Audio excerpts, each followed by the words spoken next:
Et bonjour tout le monde, aujourd'hui on se retrouve pour un nouvel unboxing. Cette fois-ci on va unboxer donc un ventilateur, c'est des choses que je unboxe pas vraiment souvent dans la chaîne, mais je trouve que ça pourrait être intéressant pour certaines personnes, surtout lors de ces derniers jours où il fait très chaud. Je pense que ce genre d'appareil risque d'intéresser pas mal de monde.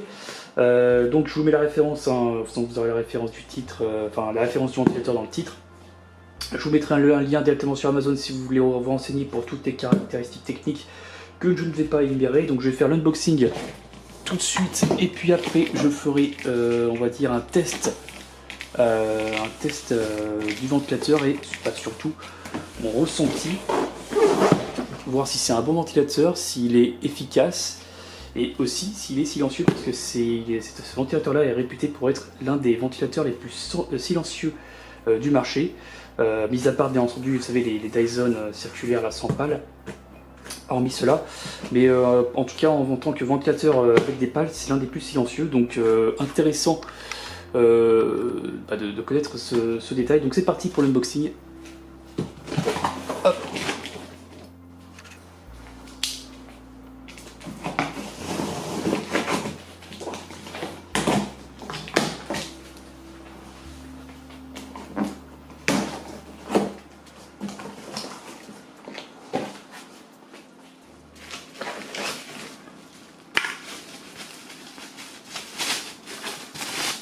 Là on a l'un des pieds.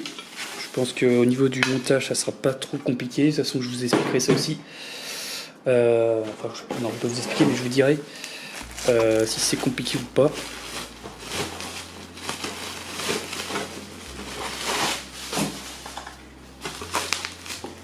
Donc là on a les pales très bien protégées avec le papier à bulles. Je vais l'enlever plus tard. Ça a l'air d'être de la bonne qualité pour l'instant. Ça c'est la grille arrière. La grille avant.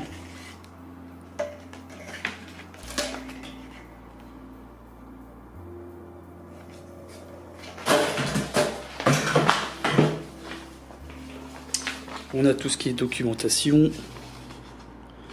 Avec du français bien sûr. Dans pas mal de langues.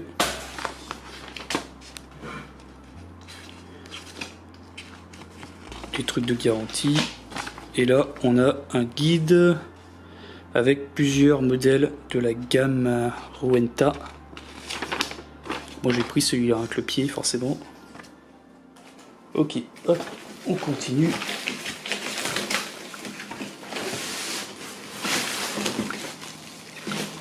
Alors là je sais pas si c'est le pied, mais je pense que oui, il est super grand. On dirait pas comme ça, mais il est vraiment très grand, il prend pas mal de place. J'ai même du mal à le montrer entièrement devant la caméra. Ok. On a des petits patins en plastique pour que ça accroche bien.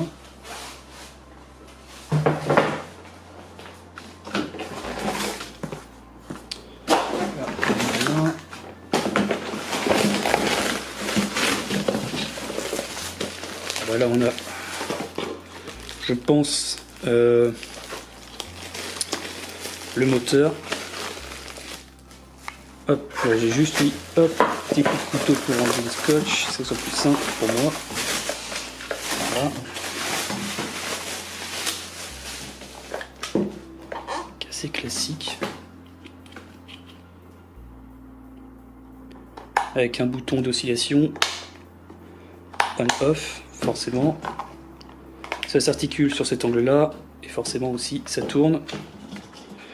Et avec le panneau de commande, donc on verra ça plus tard, avec plusieurs vitesses apparemment.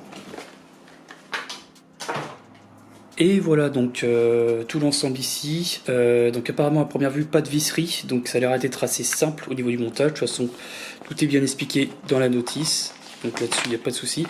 Donc ce que je vais faire là, c'est que je vais faire le montage. Je vais prendre, je pense, quelques petites photos pour voir l'avancement du montage. Et puis en dernière partie de vidéo, je ferai donc un test avec les commandes et ensuite mon ressenti, mes impressions à chaud sur ce ventilateur. Donc c'est parti.